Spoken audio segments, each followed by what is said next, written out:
Good evening, students. In today's class we are going to discuss calorimetry exercise 11b numericals. Selena publishes page 300. So what are the formula we are applying here is, first one, heat energy is equal to m into specific heat capacity into change in temperature, and Q is equal to m into L latent heat, and latent heat L is equal to Q by m. The first question what they have here, it is given. First and foremost thing, we'll write down what is given. Mass of ice 20 gram, initial temperature 0, heat energy is given as 10,920 joule, and final temperature of water is 50 degrees Celsius. Specific heat capacity of water is given in joule per kg, but because your mass is given in gram, you can convert it into 4.2 joule per gram per Kelvin. The question here is, calculate latent heat of fusion of ice L. So here Q1, imagine it is energy observed to convert ice at 0 degrees. So initially it was at 0 degree Celsius. This was ice, right? Now it has to convert into water at 0 degree Celsius. Later only you have heated that and converted into 50 degrees Celsius, right? So imagine it is Q1 is from ice to water at 0 and Q2 is water at 0 to 50. So accordingly we have the formula to calculate. This is the phase change solid into liquid, so it is m into L, so we need to calculate L. Second one is mc delta T. On substituting we'll get this. So Q is given, so 20 L plus mass 20 gram into specific heat capacity 4.2 into change in temperature 50. So upon calculation, finally you will get latent heat of fusion of ice is 336 joule per gram. Hope you have understood this. Now let us see the second question. So here the water is being converted into ice. Question you can check out from page 300. Given things are mass 5 grams.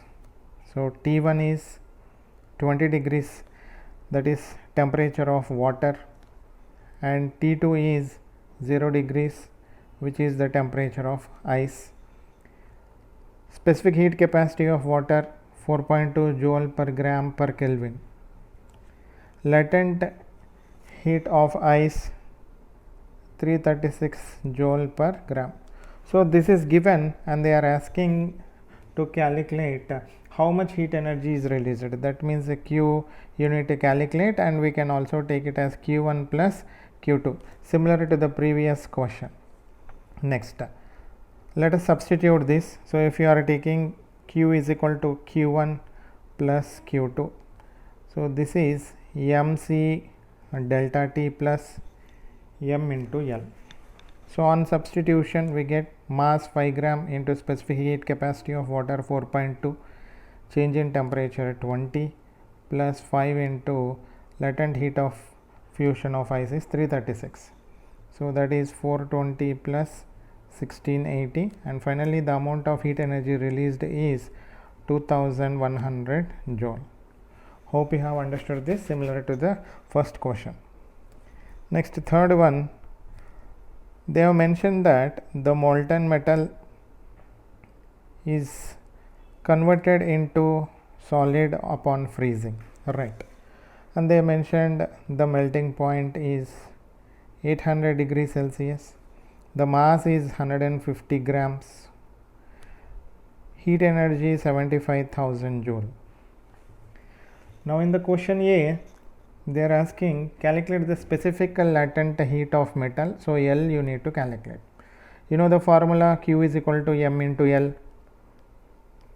So Q is given 75, that is 75,000 joule. So 75,000 joule is equal to mass is 150 grams into L. So therefore L is equal to 75,000 divided by 150.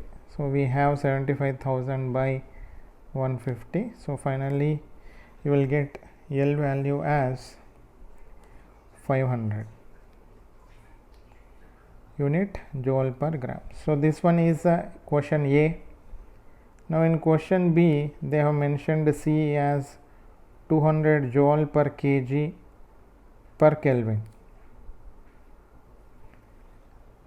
So T2 is minus 50 degrees and T1 is 800 degrees Celsius, and they are asking how much additional heat we have to give to the metal. So let us take it as Q. So we need to calculate what is Q. Applying the formula, Q is equal to M into C delta T.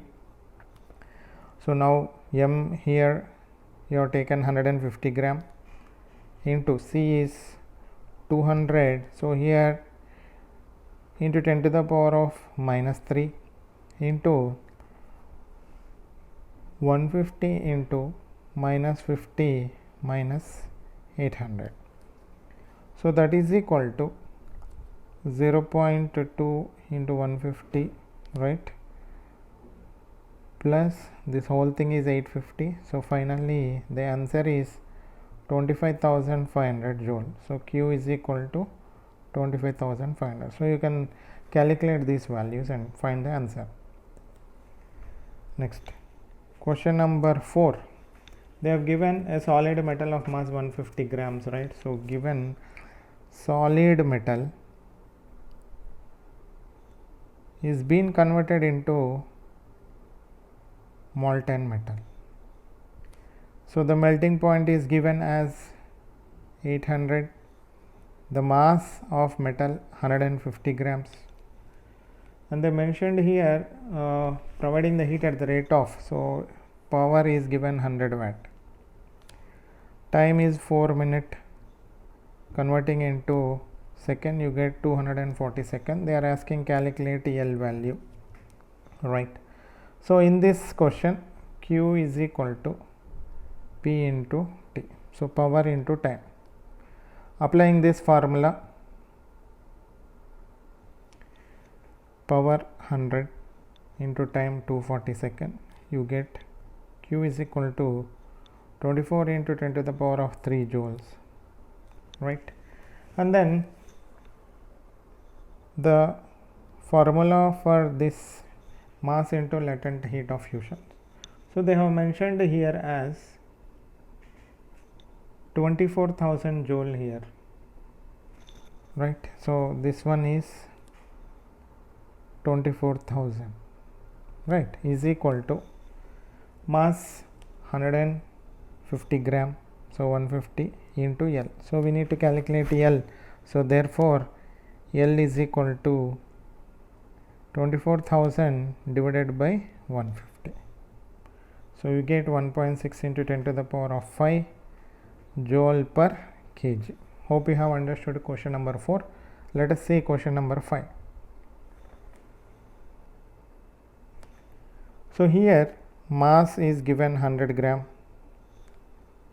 Initial T1 is equal to 20 degrees, that is temperature of water, and T2 is equal to minus 10 degrees, nothing but the temperature of ice, and the time mentioned is 73.5 minutes. So into 60 seconds, so we get 4410 seconds. Latent heat is mentioned L 336 joule per gram.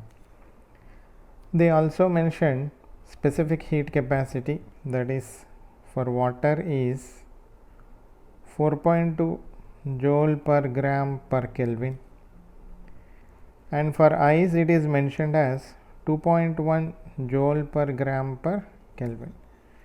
And now here they are asking calculate the average rate of heat extraction, nothing but power. Hope you have understood this. Now there are 3 heat energies, so we can write it as Q is equal to Q1 plus Q2 plus Q3, right? So what is Q1, what is Q2 and what is Q3, we will see here. Q1 is the energy released to convert water at 20 degrees to water at 0 degrees. Then Q2 is energy released to convert ice at 0 Celsius to minus 10 degrees Celsius, and Q3 is, or you can take like this, here itself you can mention Q2 is water at 0 degrees Celsius to ice at 0, and the last one Q3 is ice at 0 degrees to ice at minus 10 degrees Celsius. So we need to sum all the three so that you will get the total amount of heat energy. Right, now on calculation, Q is equal to, if you want you can take like Q1 is separately you can calculate mc delta T, that is mass 100, C specific heat capacity of water 4.2 into 20, so 8400 joule we get, and then Q2 is here once again 100 into 2.1 into 10, 2100 joule we get. So Q3 if you take m into L 100 into 336, which is 33,600 joule. Now the total heat is summation of Q1, Q2 and Q3. If you add these three, we will get 44,100 joule. Right, next. We know the formula, P is calculated as heat energy by time. So that is 44,100, just now we calculated, divided by time 4400 seconds. So we get 10 watt. So finally the power involved here is 10 watt. Hope you have understood this. In next class we will complete the rest of the questions.